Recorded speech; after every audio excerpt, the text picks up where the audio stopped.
হাওড়ার প্লাবিত হয়েছে উদয়নারায়ণপুর এবং আমতা 2 নম্বর ব্লক। ইতিমধ্যে হাওড়া জেলার একমাত্র দ্বীপাঞ্চল আমতার ভাটোরা যোগাযোগ বিচ্ছিন্ন হয়েছে। তার পাশাপাশি বন্যা কবলিত এলাকা বলে পরিচিত উদয়নারায়ণপুর তাও জলের তলায়। পুজোর আগে নিম্নচাপের বৃষ্টি এবং ডিভিসির ছাড়া জলে প্লাবন পরিস্থিতি হাওড়ার উদয়নারায়ণপুর এবং আমতার 2 নম্বর ব্লকে। একের পর এক গ্রাম জলবন্দী, চরম সমস্যায় সাধারণ মানুষ। এখানে এই বন্যার পরিস্থিতি দেখতে এসেছি। হ্যাঁ, জল আমাদের বাড়ির বেশি চাপ হলে উঠোনে ঢোকে, কিন্তু মোড়েতেই একদম এক মানুষ জল হয়, এই জলটা যাবে। তা পাড়াতে তো বেশি জল হয়, আমাদের বাড়িটা একটু উঁচুতে, সেইটার জন্য একটু কম। তা পরিস্থিতি খুবই ভয়ঙ্কর।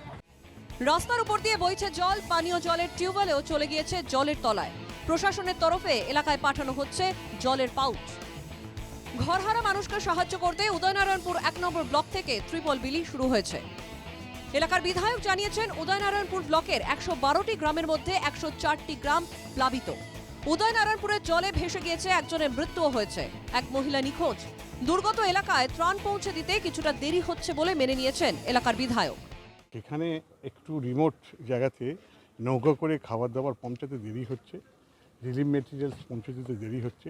আমরা কিছু জিপিতে গতকাল আমরা তারপলিন নিতে পেরেছিলাম, আবার কিছু জিপিতে আজকে সকালে বিভিন্ন জায়গায় মানে যাতায়াতের প্রবলেমের জন্য এখনও তারপলিন বা খাবার দাবারটা পৌঁছে দেওয়া যায়। বৃহস্পতিবার আমতা বন্যা কবলিত এলাকা পরিদর্শন করেন স্থানীয় বিধায়ক ও হাওড়া জেলা শাসক। দুটো জিপি তো অনেক আগে থেকেই প্লাবিত ছিল, ঘোড়াবেড়িয়া চিতনানের অবস্থার অবনতি হয়েছে। গতকাল আমাদের হুগলির 24পুরের কাছে একটা বাঁধ ভেঙে সেখানে প্রায় অনেকটাই জল এদিকে প্রবাহিত হচ্ছে। ঝিকিরা, অমরাগড়ি, ঝামটিয়া, কাশমলি এবং পার্ট অফ বিকেবাটি এফেক্টেড হবে এবং আজকে জল ঢোকা। হাওড়ার দ্বীপাঞ্চল বলে পরিচিত চিতনান ভাটোরার পরিস্থিতি খুবই করুণ।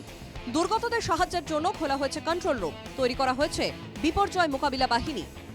যেভাবে ডিভিসি বিভিন্ন জলাধার থেকে জল ছাড়া শুরু হয়েছে, তাতে অনেকেই 2009-এর ভয়াবহ পরিস্থিতির আশঙ্কায় ভুগছেন। হাওড়ার আমতা থেকে মনোজ রায়ের রিপোর্ট, NKTV বাংলা।